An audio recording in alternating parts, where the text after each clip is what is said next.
Okay, Natalie freaking Deacon is on the podcast today. And first things first, Natalie, why didn't more people say that whenever you showed up? I think that just sounds so good.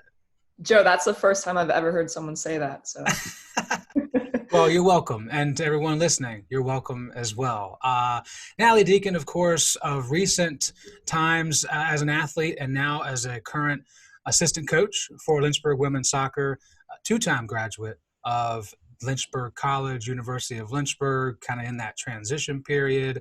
I want to start there kind of with a deep question in terms of the staying here, the want to stay here. You certainly could have gone to other schools for grad school. You could have, once you were done with grad school, you could be looking at other places to go for coaching perhaps. But why, after playing 4 years, did you want to continue driving and coming here to Lakeside Drive every day? yeah, I mean, I think there's definitely a few reasons. The big one that I think every single student athlete that commits to Lynchburg says when they come to our office is it just feels like home here.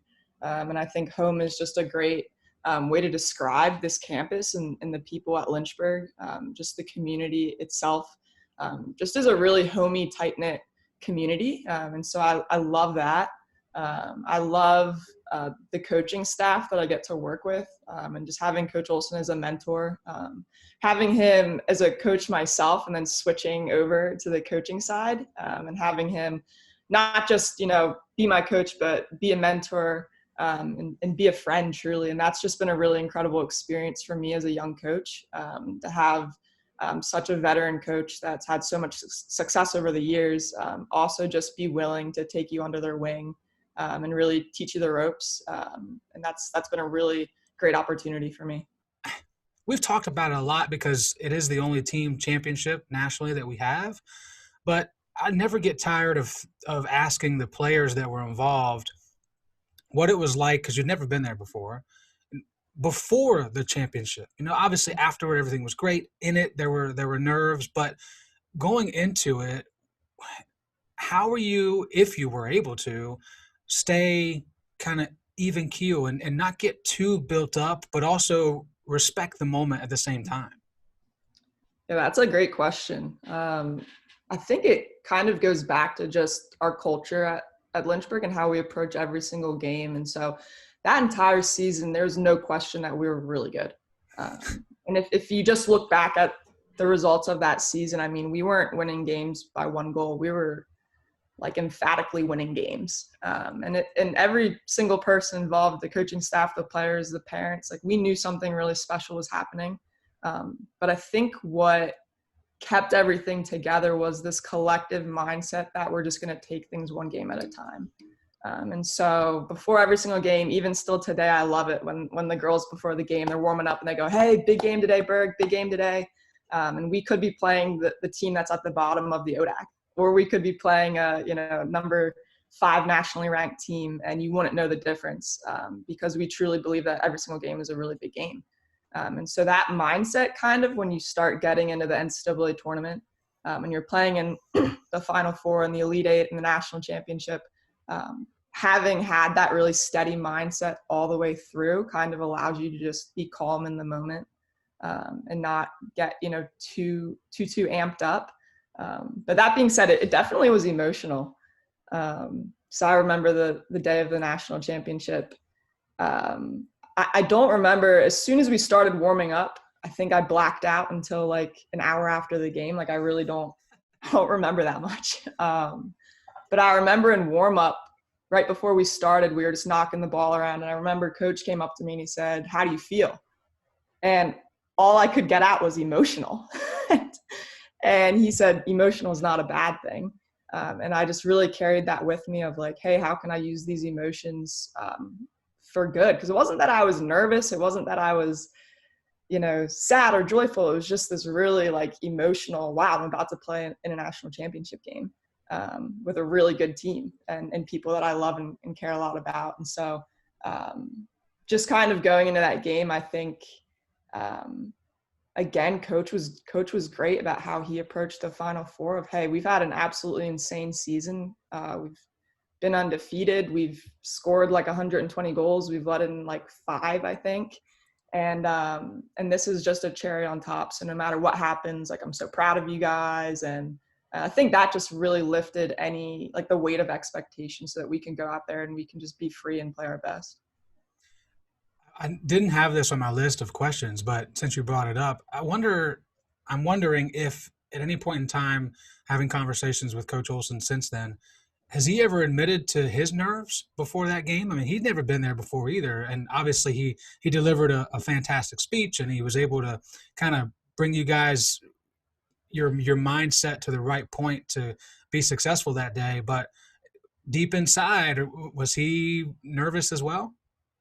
Yeah, definitely. That's a great question, because when we talk about it now, I definitely learn a lot that I didn't know was going through his head throughout that entire season. So he always says he was just trying not to screw it up the whole season. He was like, I knew this was the team. Like, we had what it took in every position, and not just that, but the personalities of the players, and truly like refusing to lose. Like, we had some games that were really close. Johns Hopkins in the beginning of the season, we were down a goal and Desi scores with 30 seconds left in the game, and we win it in overtime. And so just time and time again, we just showed a lot of resilience and grit and wouldn't lose. And so he knew this was the team to win a national championship. And so they're definitely, he said he slept less that season than any season he's ever coached. So. When you guys talk about the spring, obviously there are challenges related to who might be on the roster that week or that day. What about the opponents and what they've been doing?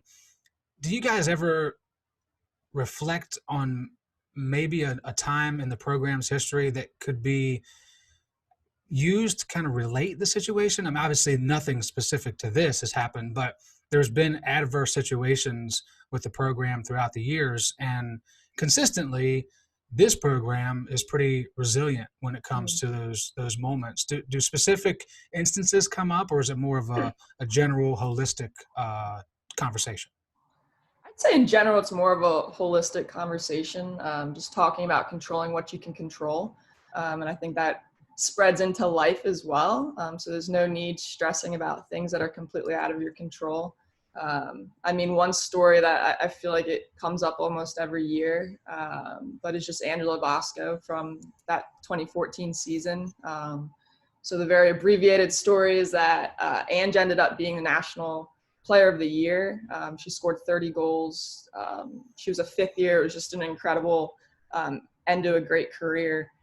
But Ange actually had previously torn her ACL 2 times in high school. And so we're in the Sweet 16 and Ange goes down, and we all know what that means. She's holding her knee. And so we actually had to enter into the next day. We played Messiah in the Elite Eight without Ange, who was the national forward of the year. And we also had Desi Dupuis, who's an All-American. We had Morgan Singer, who was a heck of a player in and of itself. And so we had 2 great forwards as well, but it was really hard having Ange out. And, you know, she went home after we won that game. She rehabbed for 2 weeks. And don't try this at home, kids, but her doctor cleared her to brace up and give it a go at the Final Four and in the national championship. And she played almost every single minute of those 2 games, which is just insane. But it just shows, you know, life's not always going to go the way you think it's going to go. But as a team and as an individual, like how Ange and how our team responded to that situation, it just showed a lot of character that I think, you know, whatever life throws at you, how you respond is so critical. And we could have folded that next day and been, you know, boo-hoo us, we lost our best player. But instead, we just went out there and we fought for it, and great things happen. And so I think just, you know, controlling what you can control is a huge part of our program. Last thing I want to ask you related to that 2-sport part of your career. Not every athlete, a majority of athletes, don't get to see what it's like to be inundated with another team on campus. They see what they see on the website and when they go to the events, but actually being in it is really rare. What did you learn from that experience with that team and seeing how they operate that maybe helps you today. I mean, you're a coach, you have to sell Lynchburg, right? But you have more than just the ability to sell the soccer program. You get to really touch on athletics as a whole. So what maybe did you find out, learn different that you probably wouldn't have if you didn't have that experience? Yeah, that was a incredible experience for me going and running track. And what was really neat is it actually was as Coach Sprecher and Coach Reed had taken over the program, I guess 2 years prior to that. So they were in their own process of building their culture. And so I remember when I went to Coach Reed asking if I could run, I kind of made a deal. We made a deal, and he said, "Well, you can run, but you have to help us with the culture." And so that was really fun for me. We just had a great group of distance girls as well that I got to train with every day. That some of those are some of my best friends, and so that was a really neat opportunity for me to just step in to see a culture being built, and then to also just get to form those relationships with those girls. And with, Coach Reed is my coach. He did like every single workout with me. And so just a really incredible program, and just seeing even now like what has been built since then is really exciting. And I think it speaks volumes to the coaching staff, and also just to kind of the Lynchburg athletics community as a whole.